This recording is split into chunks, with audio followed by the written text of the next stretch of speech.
On the outskirts of Todmorden in West Yorkshire, there's a pub called the Shannon and Chesapeake.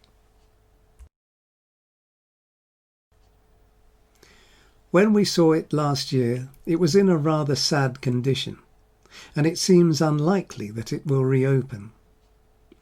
Its name celebrates the sea action of the 1st of June 1813, when HMS Shannon captured the American frigate Chesapeake in a short but violent fight.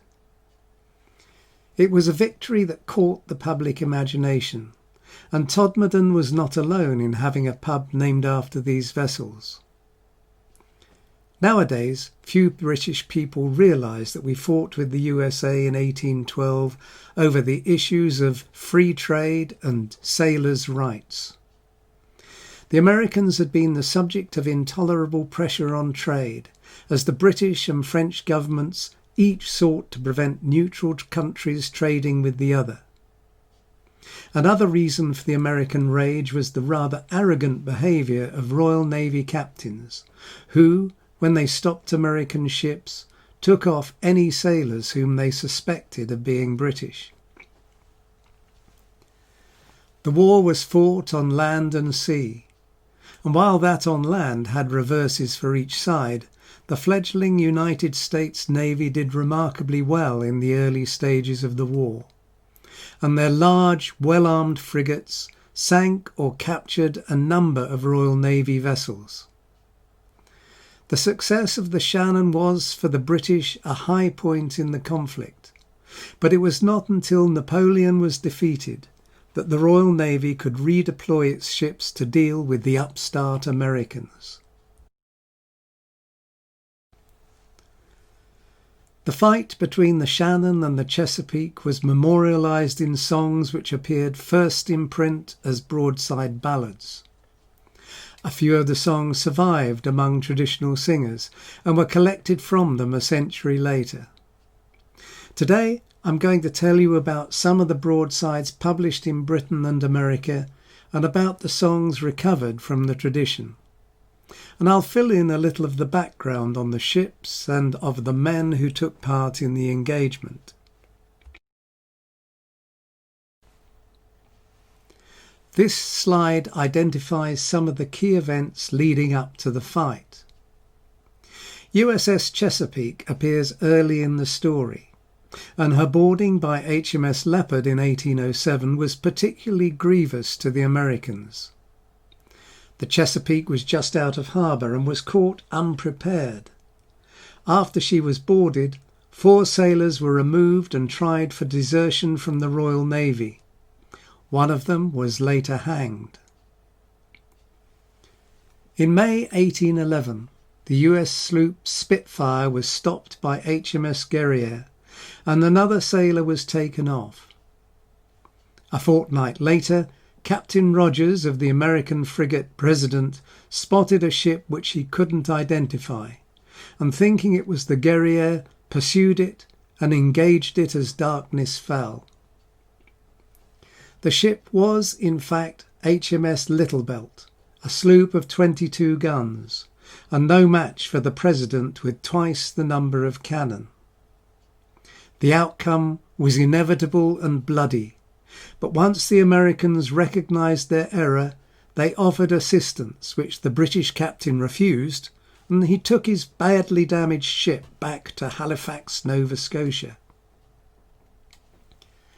Diplomatic efforts to find a peaceful solution continued until President Madison lost patience and declared war on Britain in June 1812. 10 weeks later, USS Constitution under Captain Isaac Hull met HMS Guerriere. Captain Dacres took the Guerriere into battle with the words, "Not the Little Belt," painted on his fore topsail. Though both were classed as frigates, the American ship was larger, stronger, and carried 44 guns to the Guerriere's 33. The British ship surrendered after it was dismasted and so badly damaged that it had to be blown up.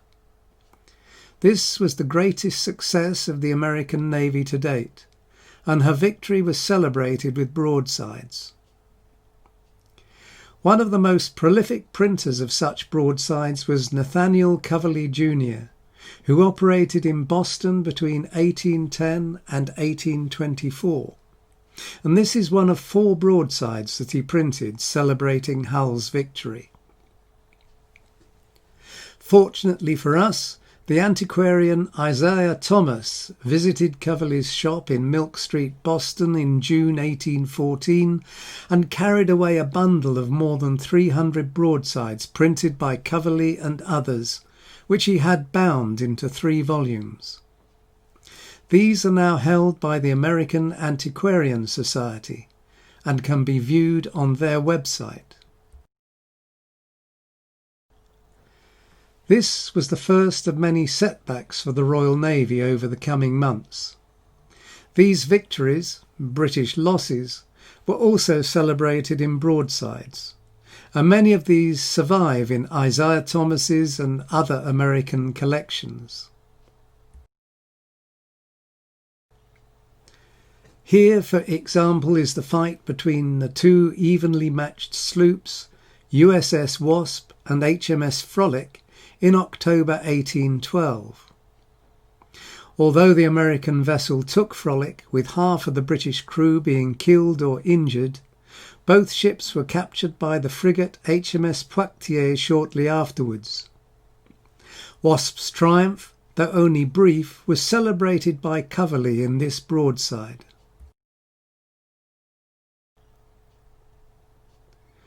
And here is the broadside describing the struggle in February 1813 between USS Hornet and HMS Peacock, celebrating the success of Captain James Lawrence, who we will meet again shortly. I will, though, return briefly to the Constitution and the Guerriere, to show you another broadside about their engagement, published by John Lane of New York in 1813.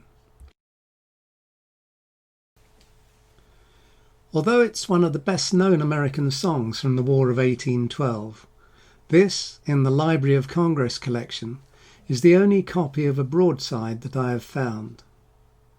The text, often with its tune, The Landlady of France, has been included in many books of American songs, and there are a number of collected versions, and there are recordings of it as well.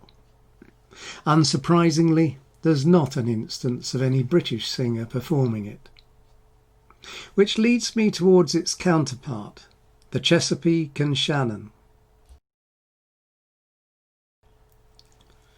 The story of the Shannon and the Chesapeake, as I noted at the start of my talk, struck a chord with the public, and the songs arising from the battle survived into the second half of the 20th century.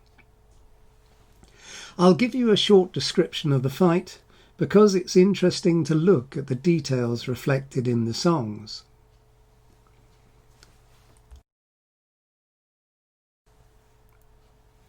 In May 1813, USS Chesapeake was in Boston Naval Dockyard. Following a refit, she was ready to go to sea with her newly appointed captain, James Lawrence, fresh from the triumph of his Hornet over HMS Peacock 3 months earlier. Meanwhile, HMS Shannon, with her captain, Philip Bowesvere Brooke, had been prowling around Boston Bay, hoping for an opportunity to meet the Chesapeake in battle. He'd been there for 56 days and needed to return to Halifax to replenish his stores. But unable to wait any longer, he sent a challenge to Lawrence to come out and meet him. But before the challenge was delivered, the Chesapeake had hoisted her sails and was on her way to meet Brooke. The citizens of Boston crowded the hills overlooking the bay, and many small boats followed the 2 ships as they prepared for action. A banquet had been planned for that evening in Boston to celebrate Lawrence's victory, and Brooke was to be invited. Of the 2 frigates, the Chesapeake was slightly the larger and carried a bigger crew, but the British captain was a master of gunnery, and unusual for the Royal Navy of the time, had drilled his crew daily on the big guns, for which he had devised a system of accurate sights that rendered them deadly. The battle lasted 12 minutes. Brooke's report to the Admiralty said that it was 15 because he didn't think that he would be believed. When the two ships collided, Brooke led a boarding party onto the Chesapeake, where, at the moment of surrender, he was struck down by a group of English deserters who were in turn killed by his men. The American Captain Lawrence had been carried below early in the battle, after having been mortally wounded. The citizens of Boston looked on in anguish as the Chesapeake limped away in the wake of the Shannon, and they cancelled their grand dinner. With her captain seriously wounded and her first lieutenant dead, the Shannon was under the command of its 21-year-old second lieutenant, Provost Wallis, for the 6-day journey to Halifax, where they were greeted by enthusiastic crowds rejoicing at a long overdue victory. Lawrence had died on the voyage, and Brooke was in a critical condition. He survived, and in October returned to England in the Shannon. His injuries left him unable to continue in the naval service, and he retired to his home Brooke Hall in Suffolk, where he died in 1841.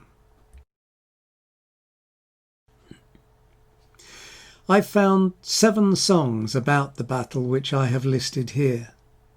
As you will see, there's not a lot of imagination shown in the titles, and so it's necessary to look at the ballad itself. For the broadsides, the first line is usually enough, but when we come to collected versions, a more thorough examination is needed.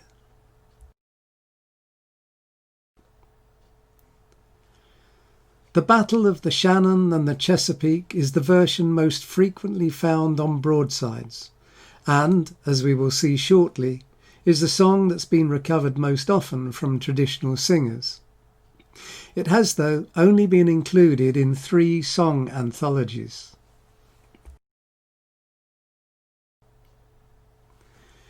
The opposite is the case with the Chesapeake and Shannon.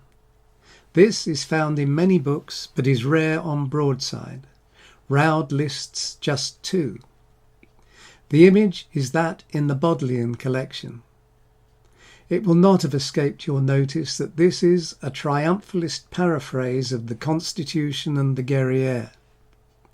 Some writers have questioned the order in which the songs appeared, but most agree that the American song came first.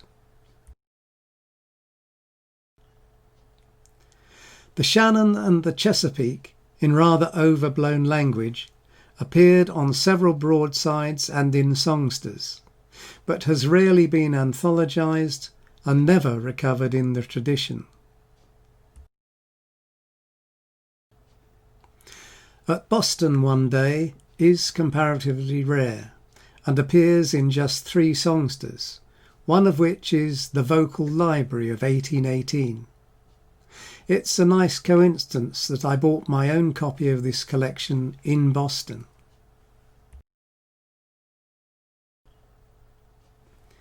This Scottish version occurs in a chapbook, 4 songs, published in Kilmarnock. I found it in the Internet Archive and it has no Roud number. That it's not better known is a pity, as it's quite well written with some nice detail.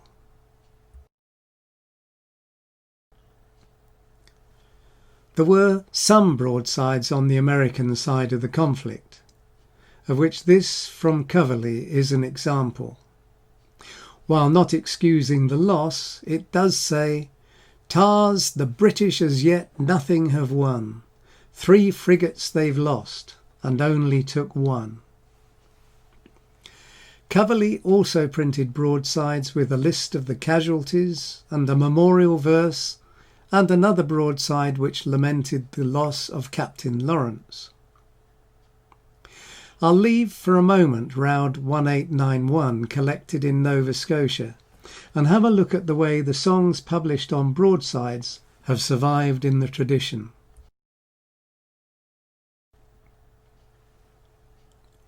Five instances of the Battle of the Chesapeake and the Shannon have been found by folk song collectors in the 20th century. Alfred Williams found a version near Cirencester, while Ewan MacColl and Peggy Seeger recorded a single verse from Sam Larner in Norfolk.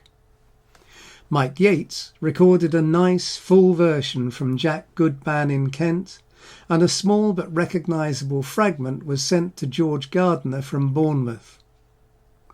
Further afield, W. Roy Mackenzie collected 3 verses from Peter Hines on the north shore of Nova Scotia.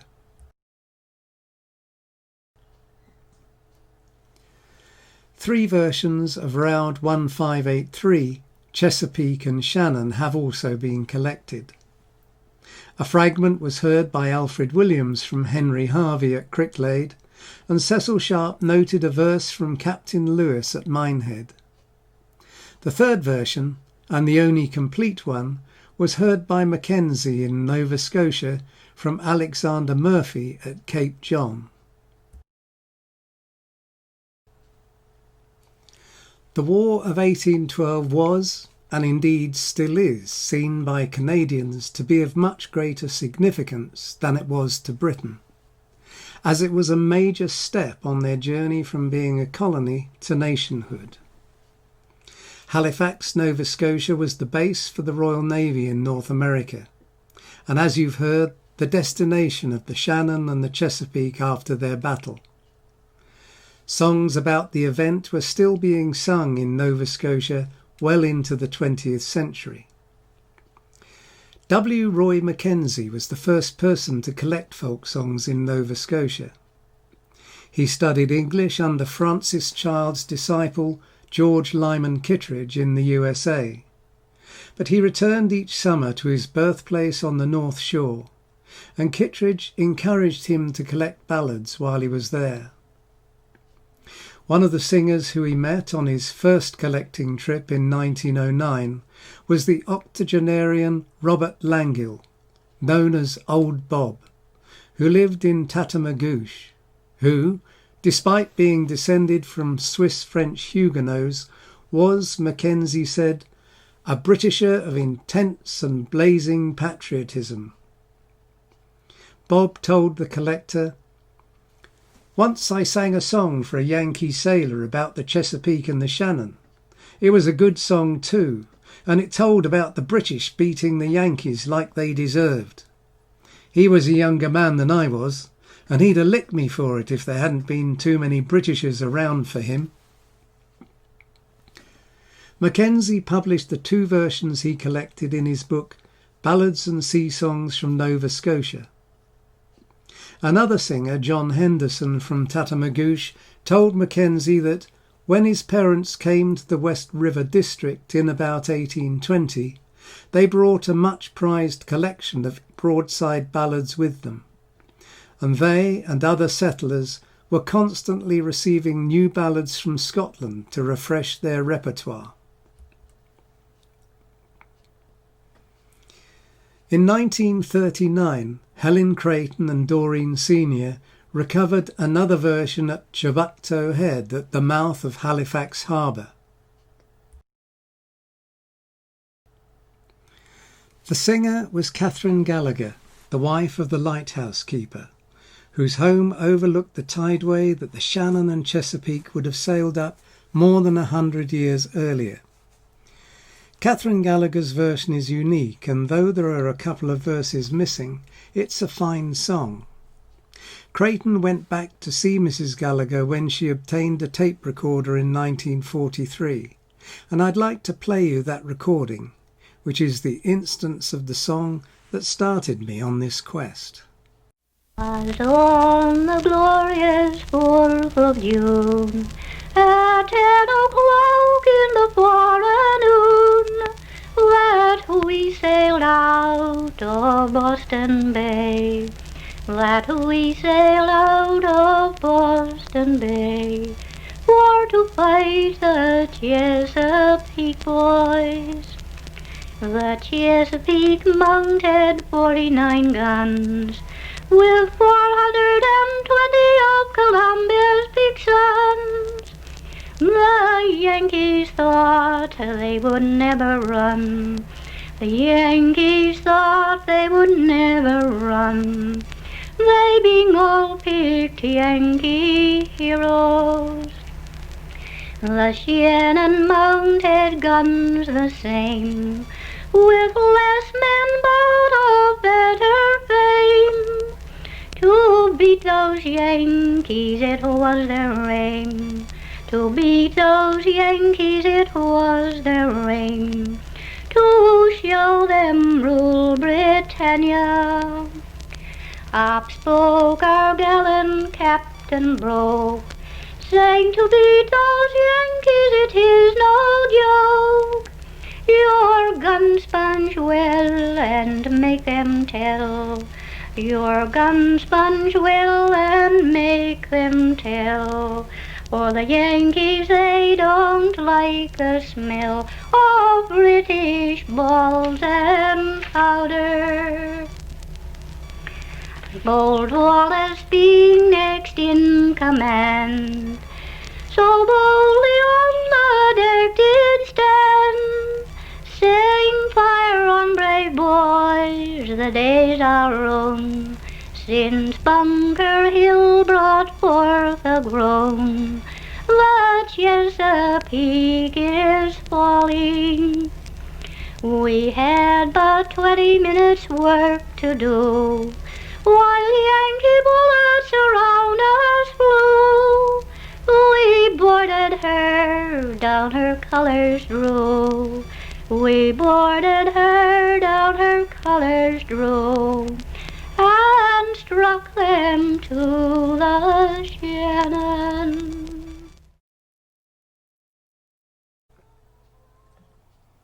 I'd like to finish with a couple of anecdotes about two of the heroes of this story.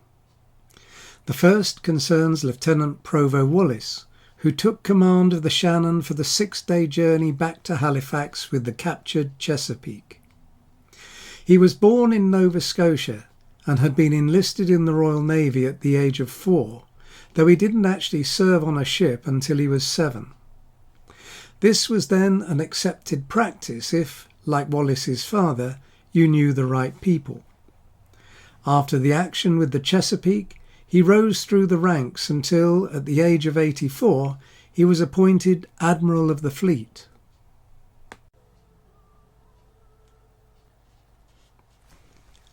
At the end of the Napoleonic Wars, the Admiralty had realised that there would be more ships than captains, and to avoid the embarrassment of those captains being reduced to paupers, it was decreed that an officer who had commanded a vessel during the war should remain on the active list until they died. Wallis's 6 days in command of Shannon qualified him for this privilege. In his late 90s, he was asked if he'd like to retire from the Navy. When he declined the offer, he was reminded that being on the active list meant that he could be called up for service at any time. His response was that he would be more than happy to do his duty. He died a few months short of his 101st birthday, and his 97 years of service in the Royal Navy is a record that will never be broken. The second anecdote is about the strange survival of the Chesapeake herself.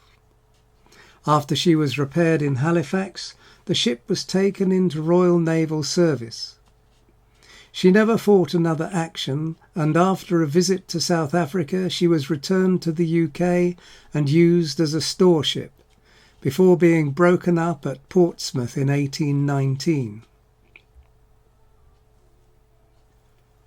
Her shot-holed and blood-stained timbers were bought by a miller from Wickham in Hampshire, who used them in the construction of his new flour mill. The building still stands, though it's now an antique centre and tea shop, and the name of the ship lives on as Chesapeake Mill.